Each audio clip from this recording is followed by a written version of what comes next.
दोस्तों, उत्तर प्रदेश में पंचायत चुनाव को लेकर जो स्थिति बनी हुई है वह दिनों दिन और उलझती जा रही है। जनता महीनों से इंतजार कर रही है कि आखिर चुनाव होंगे कब, लेकिन सरकार की ओर से साफ साफ कुछ भी नहीं बताया जा रहा। लोग सोच रहे थे कि इस बार चुनाव समय पर होंगे, लेकिन अब पूरा मामला हाई कोर्ट तक पहुंच गया है और वहीं से किसी अंतिम फैसले की उम्मीद दिखाई दे रही है। हैरानी की बात यह है कि सरकार में बैठे नेता जो पहले बड़े दावे कर रहे थे वही अब चुप्पी साधे हुए हैं।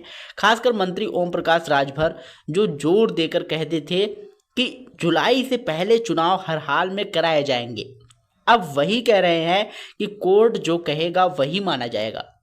जब मंत्री खुद अपनी तारीख से पलट गए तो जनता को यह भी समझ में आने लगा है कि अंदर ही अंदर कुछ न कुछ गड़बड़ जरूर है। सवाल यह उठ रहा है कि अगर सरकार खुद को मजबूत प्रशासन और कानून व्यवस्था वाली सरकार कहती है तो फिर पंचायत की चुनाव जो है कराना इतना मुश्किल क्यों हो रहा है।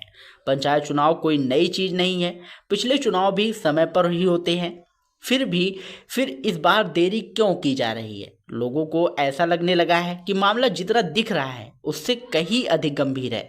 उधर हाई कोर्ट में दायर जनहित याचिकाओं पर भी माहौल गर्म है। कोर्ट को साफ तौर पर कहा गया है कि पंचायतों का कार्यकाल 26 मई को पूरा हो जाएगा और कानूनी रूप से इसे बढ़ाया नहीं जा सकता, इसलिए चुनाव की प्रक्रिया इस तारीख से पहले पूरी होनी चाहिए। कोर्ट ने यह भी पूछा था कि क्या इतनी जल्दी चुनाव कराना संभव है।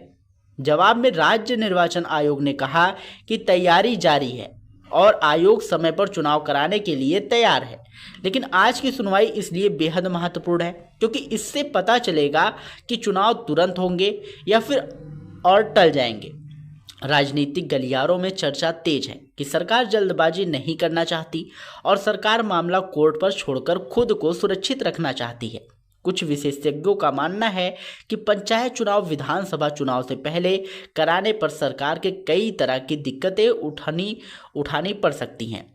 स्थानीय स्तर पर जनता की नाराजगी खुलकर सामने आ सकती है, जिससे विधानसभा चुनाव का माहौल सरकार के खिलाफ जा सकता है।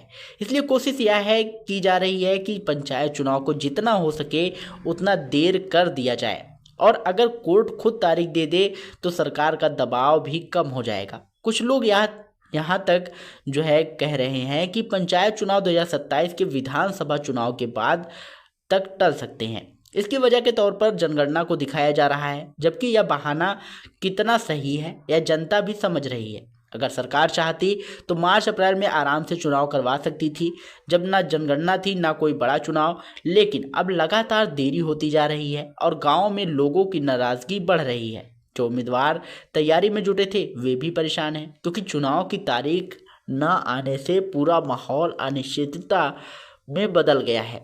पंचायत चुनाव को मिनी विधानसभा चुनाव भी माना जाता है। पंचायत के नतीजे बताते हैं कि जनता किस दिशा में जा रही है और यही बात सरकार को डराती है। पिछली बार जिला पंचायत सदस्यों में विपक्ष को बढ़त मिली थी, लेकिन अध्यक्ष पद सत्ता पक्ष के हाथ में गया था। इस बार अगर हालात खराब आए तो विधानसभा चुनाव से पहले माहौल पूरी तरह बदल सकता है। लोकसभा चुनाव में जो नुकसान सरकार को हुआ था उससे अभी वह उबर ही नहीं पाई है और पंचायत चुनाव की आंधी जो है वो पड़ गई है। तो दोस्तों, मुश्किलें आ सकती हैं। हाई कोर्ट की सुनवाई अब इस पूरे मामले को जो है केंद्र बन चुकी है। सरकार भी कोर्ट के फैसले का इंतजार कर रही है ताकि कोई भी राजनीतिक नुकसान सीधे उस पर ना आए। जनता खुले शब्दों में कह रही है कि अगर जीतना है तो वैसे भी जीत जाएंगे और अगर जनता नाराज हुई तो कोई ताकत हराने से रोक नहीं सकती। गांव में माहौल यही है कि चुनाव ना होने से लोग ज़्यादा परेशान हो रहे हैं और सरकार की छवि भी खराब हो रही है। आप सबकी नज़र आज की सुनवाई पर टिकी है। देखना यह है कि कोर्ट क्या निर्देश देता है और पंचायत चुनाव कब कराए जाएंगे। जैसे ही कोई बड़ा अपडेट आता है आपको सबसे पहले आपको विद्याधाम चैनल के माध्यम से सारी अपडेट दे दी जाएगी। अगर आज की यह वीडियो आप लोगों को पसंद आई हो तो वीडियो को लाइक करिएगा, शेयर करिएगा और यदि चैनल पर पहली बार आए हो तो चैनल को सब्सक्राइब करके बेल आइकन जरूर दबाइएगा। क्योंकि हम ऐसी महत्वपूर्ण अपडेट्स आप लोगों के लिए हमेशा लाते रहते हैं। मिलते हैं नई वीडियो में नई अपडेट के साथ, तब तक के लिए जय हिंद, जय भारत।